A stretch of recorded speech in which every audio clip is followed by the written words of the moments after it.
Del Toro is well known for filming horror and fantasy creatures with emotional as well as thematic complexity.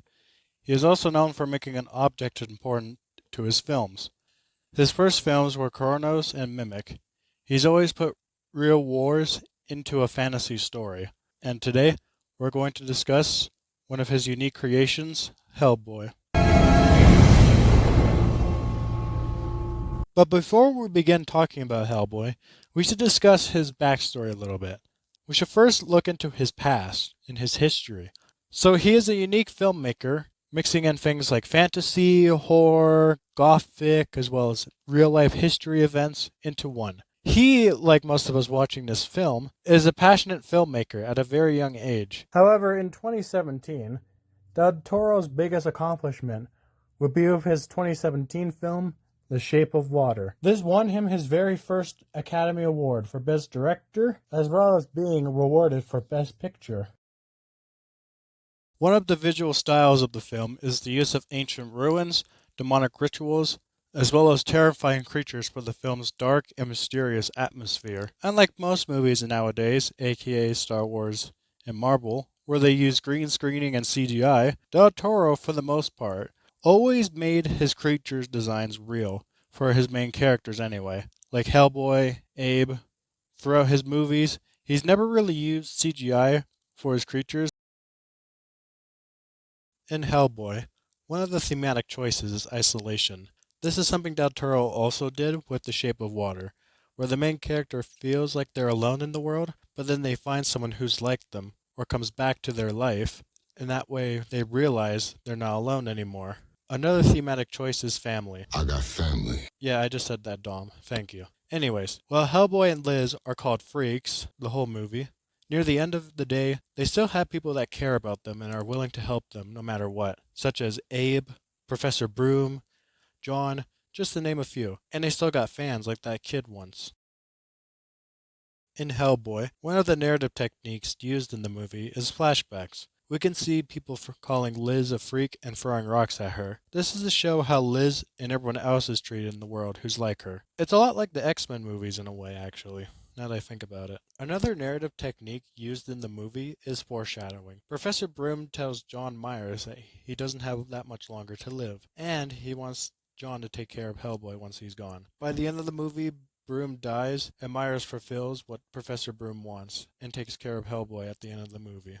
One last technique used in the film is narration. At the beginning of the movie, Professor Broom, aka Hellboy's foster dad, is the narrator. However, near the end of the movie, it's John Myers who narrates. This is important because Broom was always looking after Hellboy, but after he passed away, it was John Myers' turn to take care of Hellboy as his father figure.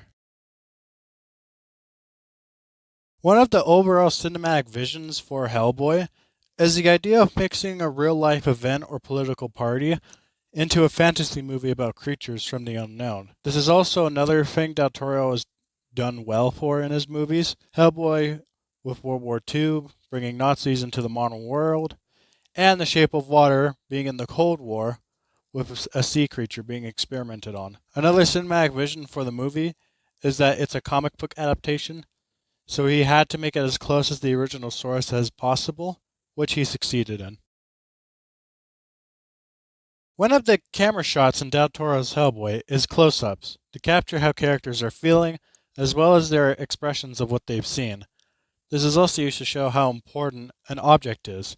An example of this is Hellboy's big mechanical right arm, a chocolate bar to earn trust, and so on. Another shot that's used in the movie is low shots, to show how some characters stand up to others, not being afraid even if they are standing up to their superiors, for example.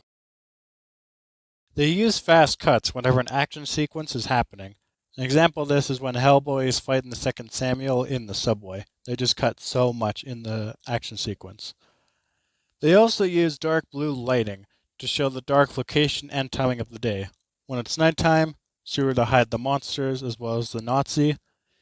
Even the beginning of the movie is shot in blue to show the rain and the location of the movie. They make certain scenes very quiet. This is used to build up tension and suspense, so that when the monster actually appears, the music gets intense and louder. and it's been built up to.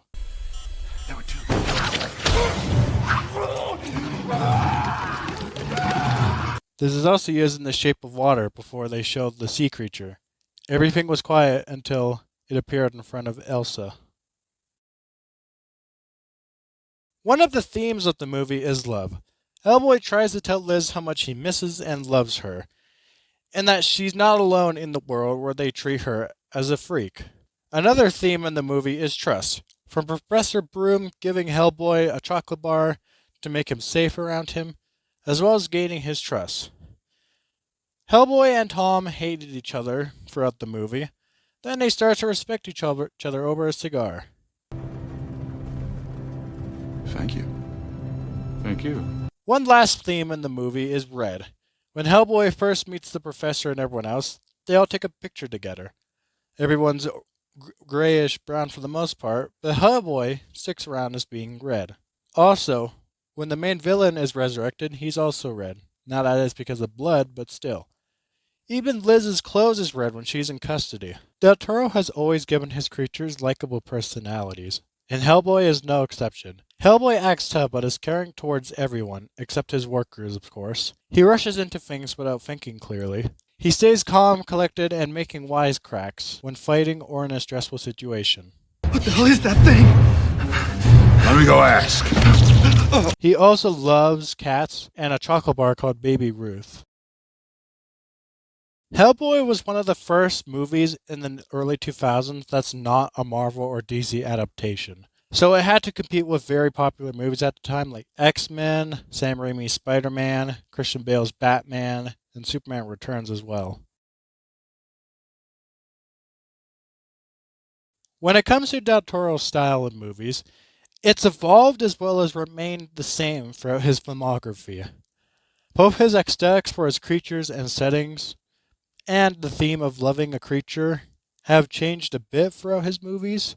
However, what remained the same is the storytelling place with real conflicts between two countries with a creature put into it, love interest between a human and a creature, and using practical effects for the most part, instead of CGI, have all stayed the same throughout Del Toro's life.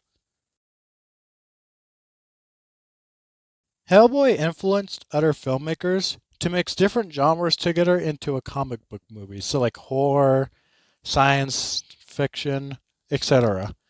It also showed that filmmakers can make any comic book adaptation into a movie, even if it's not as popular like Iron Man before the MCU, by the way, as well as a comic book movie or show, even if it's not Marvel or DC. An example of this that's done perfectly is The Boys, which you guys need to check out. I highly recommend it. It's on Amazon Plus. Also, season 4 is coming out soon, so thank God. While Del Toro isn't one of my favorite directors, I do give him respect and give him so much credit for putting an actual effort into his creature designs.